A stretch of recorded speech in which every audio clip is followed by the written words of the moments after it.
Hey, if you're a licensed professional, this continuing education tracker will help you to track the total hours that you need and the total hours that you have left to complete.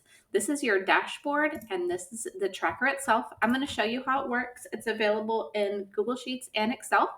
So this is how it works. So this is the dashboard. Here you can put the total hours that you will need. So say you need, 100 hours. And then this will track how many hours you've completed on the tracker, and then this will calculate how many hours you have left to complete. This pie chart will show you how many hours you also have left to complete and how many hours you've completed.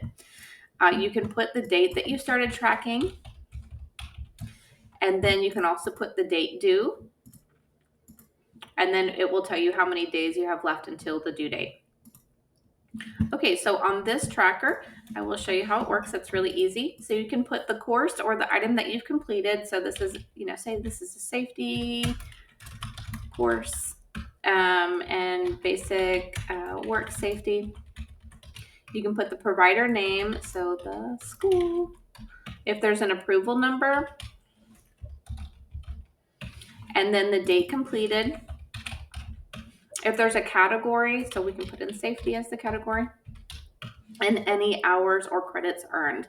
So let's say that you earned 1.5 credits. This will calculate towards your total hours that you've completed. And then the type, so in person, online.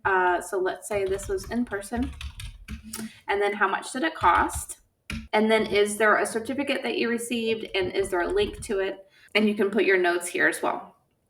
This will calculate how much you've spent total on all the continuing education, how many hours you have left to earn, how many total hours you have completed, and how many you need as well. So you can put the total hours you need here, and then this will track how many hours that you have left.